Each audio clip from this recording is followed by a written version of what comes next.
धाराशिव जिल्ह्यात अतिवृष्टी आणि महापुरानंतर शेतकऱ्यांचं कंबरडं मोडलंय।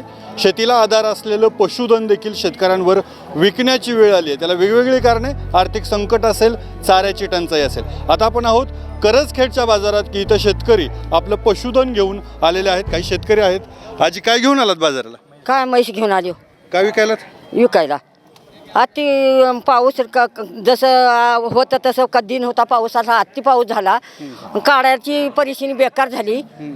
कसं करायचं, जनावर कसं सांभाळायचं, कसं पुढे पाऊल टाकायचं. सगळं काढायला पैसा नाही. कसं करायचं पुढलं. आणि आता दिवाळी आली आहे, विकताय अगोदर? दिवाळी आली, आता कसं करायचं समजा. अडचण आहे शेतातले सगळं काढायचं सुद्धा ना. हां, रानं वाहून गेले, समजा वाहून गेले, कसं करायचं आता. हां, तुम्ही काय घेऊन आलात आणि काय काय अडचण आहे नेमकी? म्हैस घेऊन आलोय.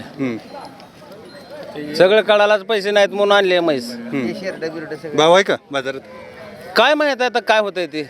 आणले तरी खरे आहे, मग आता इथून काय होईल काय सांगता येत नाही. आता आणले म्हैस, मग आता इथून काय भाव कशी जाईल, आरती ना पडती इकून टाकून काय तरी सगळं स्वतः काढावं लागणार आहे शेतातलं. मग आता पुढचं काय करायचं. दूध देत होती का? मग किती? 5 लिटर दूध देते म्हैस. मग दररोजचा पैसा होता की? अरे कुठलं पैसा होता दररोजचा, पण कुठलं ते पुरतच नव्हतं गे.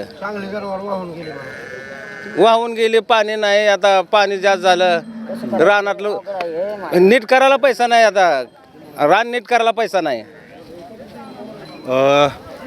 चाऱ्याची काय परिस्थिती आहे? चारा नाहीच सध्या. पावसामुळं समजा चारा वाटोळं झालंय.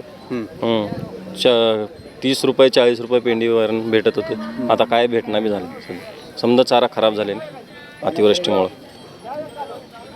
काय काय परिस्थिती? बाजारात आलेत का लोक घ्यायला? हो, नाही गिऱ्हाईक नाही. शेतकरी म्हणून विकायला आलोय आम्ही. 2 बाजार घेऊन आलोय, भाडं काढायला आलोय. काय गिऱ्हाईकच नाही. 40,000ची काय 20,000ला मागतात. वैरण नाही म्हणतात. सोयाबीन गेला वाहून. लय संकटात सापडले शेतकरी. अतिवृष्टीमुळं शेतकऱ्यांसमोर हे नवं संकट उभारलंय. दावणीला चारा नाही, त्यामुळं गुरं विकायला आणलेली आहेत, मात्र बाजारात देखील त्याला भाव नाही आहे, मागणी नाही. कारण सर्व शेतकऱ्यांसमोर हे संकट आहे. त्यामुळं आर्थिक संकटात या सापडलेल्या शेतकऱ्याला आता वेगळ्या मदतीची गरज आहे, ती गुरं जगवण्यासाठी. अप्पासाहेब शेळके, ABP माझा, धाराशिव. ABP माझा, उघडा डोळे बघा नीट.